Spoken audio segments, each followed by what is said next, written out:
Hello viewers, আসসালামু আলাইকুম। কেমন আছেন সবাই? যারা প্রথম পুডিং বানাতে চান তাদের জন্য খুব সহজভাবে আজকে তৈরি করে দেখাবো কাপ পুডিং। যে কোনো ধরনের ছোটোখাটো পার্টিতে অথবা ইনস্ট্যান্ট ডেজার্ট খেতে চাইলে এইভাবে অল্প সময়ে অল্প উপকরণে তৈরি করে নিতে পারবেন, যেটা বানাতে আপনার সর্বোচ্চ 20 মিনিট সময় লাগবে। চলুন তাহলে পুরো প্রসেসটি দেখে নিই। প্রথমেই একটা মিক্সিং বোল নিয়েছি। এর মধ্যে নিব 2টা রুম টেম্পারেচারে থাকা ডিম, সাথে দিব 2 টেবিল চামচ চিনি।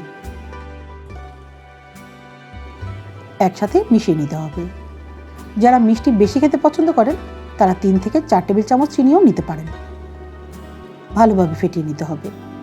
এটাকে কিন্তু ফোম তৈরি করা যাবে না। সাথে দিব 1/4 কাপ লিকুইড ঘন দুধ। এখানে এইচটি মিল্ক ইউজ করেছি। আপনারা যে কোনো ফুল ফ্যাট লিকুইড মিল্কই ইউজ করতে পারবেন। সেক্ষেত্রে দুধটা জাল করে একটু ঘন করে নিতে হবে। পুনরায় মিশিয়ে নিতে হবে। এবারে দিব 2 টেবিল চামচ গুঁড়া দুধ এবং 1 চা চামচ ভ্যানিলা এসেন্স। আবার একসাথে মিশিয়ে নিতে হবে।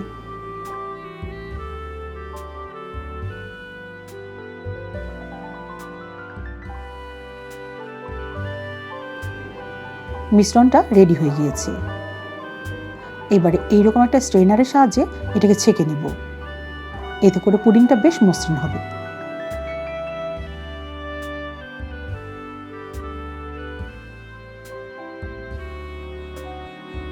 এবারে ক্যারামেল তৈরি করে নিব। এই জন্য একটা প্যানে নিব 4 টেবিল চামচ চিনি এবং 1 টেবিল চামচ পানি। এবারে জাল করে নিতে হবে। চিনিটা পুরোপুরি মেল্ট হয়ে যাওয়া পর্যন্ত অপেক্ষা করব। তারপরে আরও কিছুক্ষণ জাল করে নিতে হবে। কিছুক্ষণ জাল করার পর দেখবেন চিনিটা ক্যারামেল হতে শুরু করেছে। যখন এইরকম কাঙ্ক্ষিত কালার চলে আসবে সেই পর্যায়ে নামিয়ে নিতে হবে। এর থেকে বেশি কালার করা যাবে না, তাহলে চিনিটা পুড়ে যাবে আর পুডিংটা খেতে তিতা লাগবে। এই পুরো প্রসেসে চুলার আঁচ মিডিয়ামে থাকবে। ক্যারামেলটা সেট করার জন্য কয়েকটা মগ নিয়েছি। গরম থাকা অবস্থাতেই ক্যারামেলটা মগের মধ্যে ঢেলে দিতে হবে এবং চারপাশে ছড়িয়ে দিতে হবে।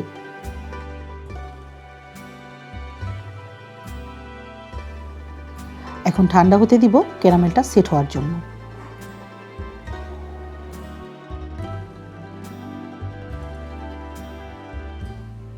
ক্যারামেলটা সেট হয়ে গেছে। এখন বানিয়ে রাখা পুডিংয়ের মিশ্রণটা মগের মধ্যে ঢেলে দিতে হবে। মগের অর্ধেকটা পর্যন্ত ফিল করতে হবে। পুরোটা ভরে দেওয়া যাবে না, কারণ পুডিংটা স্টিম করার সময় এটা ফুলে উঠবে। এবারে এরকম একটা ছিদ্রযুক্ত বাটি নিয়েছি, যাতে বাষ্পটা সহজেই লাগতে পারে। এবারে সেই বাটির উপরে মগগুলো বসিয়ে দিতে হবে।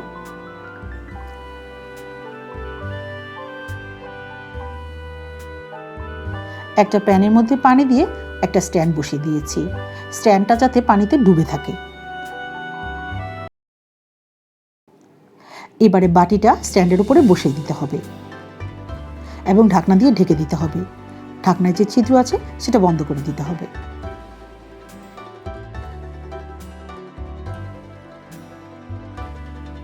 প্রথমে হাই হিটে পানিতে বলক তুলে নিতে হবে। এবারে চুলার আঁচ লোতে করে দিয়ে 15 মিনিট মতো স্টিম করে নিতে হবে। দেখুন ঘড়ি ধরে একদম 15 মিনিট স্টিম করে নিয়েছি। একটা কাঠি দিয়ে টেস্ট করে নিলাম, একদম পারফেক্টলি কুক হয়ে গিয়েছে। এবারে নামিয়ে নিয়ে ঠান্ডা করে নিতে হবে।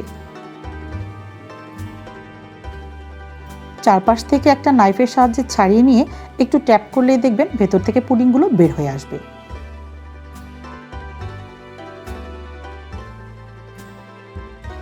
তো ভিউয়ার্স, দেখলেন তো কত সহজেই একদম অল্প উপকরণ তৈরি করে নিলাম আজকের রেসিপি কাপ পুডিং। এই ধরনের আরও সিম্পল কিন্তু মজাদার রেসিপি পেতে লাইক, কমেন্ট, শেয়ার এবং সাবস্ক্রাইব করে মাহমুদাস কিচেনের সাথেই থাকুন। আর পরবর্তী ভিডিও আসা পর্যন্ত সকলেই ভালো থাকবেন, সুস্থ থাকবেন। আল্লাহ হাফেজ।